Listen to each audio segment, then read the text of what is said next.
Doctor முத்து இப்போ special cases அப்படின்னு பார்த்தோம் அப்படின்னாக்கா பிரெக்னன்சி, சில்ட்ரன் இல்ல எல்டர்லி பீப்புள். ஸோ இவங்களுக்கெல்லாம் ஆஸ்மா வரதுக்கான வாய்ப்பு எப்படி? அவங்களுக்கு டயக்னோசிஸ் இதே தானா இல்ல வேற ஏதாவது மாறுமா?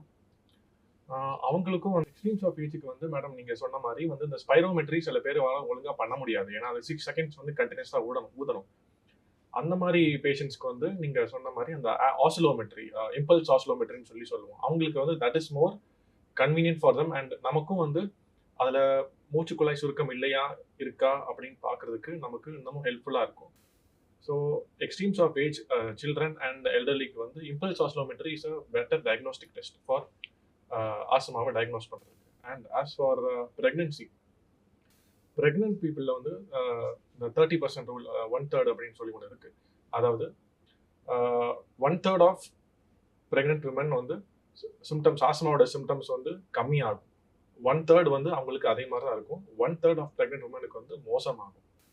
இந்த மாதிரி ப்ரெக்னென்ட் விமனுக்கு வந்து ஆஸ்மா ஃப்ளேர் அப் வரது வந்து late trimester, 2nd to 3rd trimester தான் வந்து காமனாக வந்து ஃப்ளேர் அப் ஆகும். ஃப்ளேர் அப் அப்படின்னா வந்து சிம்டம்ஸ்லாம் மோசமாகுது. அந்த மாதிரி ப்ரெக்னென்ட் உமனுக்கு வந்து நம்ம டயக்னோஸ்டிக் மெத்தட்ஸ்லாம் வந்து சேம் தான். பட் நம்மளோட ஒரே லிமிட்டேஷன் என்ன அப்படின்னா மற்ற மூச்சுக்குழாய் சம்பந்தமான மற்ற பிரச்சனை இருக்கா இல்லையான்னு பார்க்கறதுக்கு நமக்கு எக்ஸ்ரே பண்ண முடியாது. பிகாஸ் ரேடியேஷன் அவங்களுக்கு கொடுக்க முடியாது. ஸ்பைரோமெட்ரி அவங்களுக்கு பண்ணலாம். அதாவது பல்மனரி ஃபங்க்ஷன் டெஸ்ட் அவங்களுக்கு பண்ணலாம். ட்ரீட்மெண்ட் வைஸ் அவங்களுக்கு எல்லாமே சேம் தான். நிறைய பேர் வந்து என்ன சொல்லுவாங்க அப்படின்னா சில மாத்திரைகள் அண்ட் இன்ஹேலர்ஸ்லாம் வந்து கொடுக்கலாமா கூடாதா அப்படிங்கிற மாதிரி சில டவுட் இருக்கும். பட் இது வந்து ஒரு தேவையில்லாத ஒரு பயம். ஏன்னா ஆஸ்மா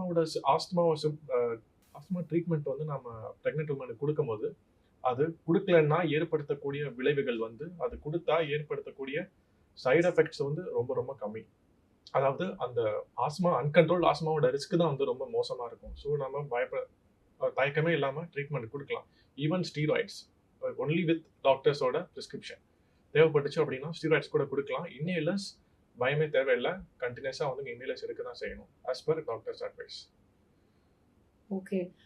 ஸோ ப்ரெக்னன்சி அண்ட் ஆஸ்மாவில் கண்டிப்பாக இன்ஹேலர்ஸ் கொடுக்கலாம். டெஃபினட்டாக அது வந்து சேஃப் அப்படிங்கிறத நம்ம வந்து ரிப்பீட்டடாக சொல்லியிருக்கோம்.